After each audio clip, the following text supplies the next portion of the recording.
अस्सलामुअलैकुम वरहमतुल्लाहि वबरकातुह। आज मैं एक रियल पैरानॉर्मल स्टोरी लेकर आई हूँ। ये एक ऐसी औरत की कहानी है जो एक कॉमन सी औरत जो जैसे घर में रहने वाली औरतें होती है, वो भी घर के कामों में बिजी थी कि अचानक एक दिन उसके माइंड में एक मिस्टीरियस वॉइस गूंजने लगती है। मतलब कि एक गैबी आवाज़ जैसे उसको आने लगती है जो उसे किसी तरह कुछ इशारा देना चाहती है।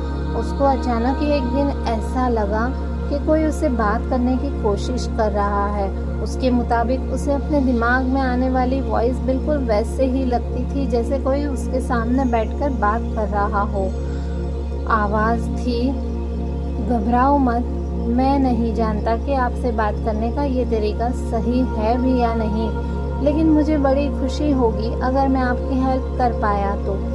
यही एक आसान तरीका है कि मैं आपसे जुड़कर बात कर सकता हूँ। मैं और मेरा दोस्त चिल्ड्रंस हॉस्पिटल ग्रेट ऑर्मंड स्ट्रीट में काम करते हैं और आपकी हेल्प करना चाहते हैं। तो दोस्तों, क्या था उस आवाज़ का राज? उस आवाज़ के सहारे जब उस औरत ने साइकोलॉजिकल असेसमेंट के टेस्ट के सामने बॉडी स्कैनिंग करवाई तो पता चला कि उसे ब्रेन ट्यूमर है।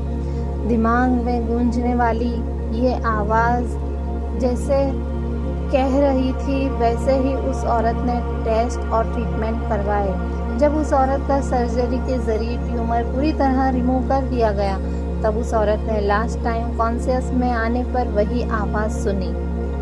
वो ये थी, हमें खुशी है कि हम आपकी हेल्प कर पाए। इसके बाद उस औरत को फिर कभी वो आवाज़ सुनाई ही नहीं दी।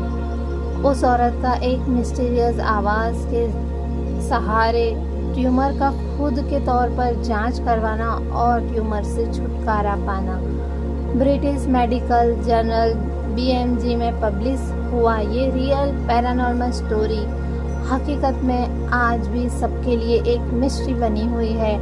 कोई नहीं जानता कि उसको कैसे पता चला, ये क्या चीज़ थी जो उसके दिमाग में उसने सुनी, कि उसको ये आवाज़ कहाँ से आई, कैसे उसको पता चला। ये सब एक मिस्ट्री है दोस्तों।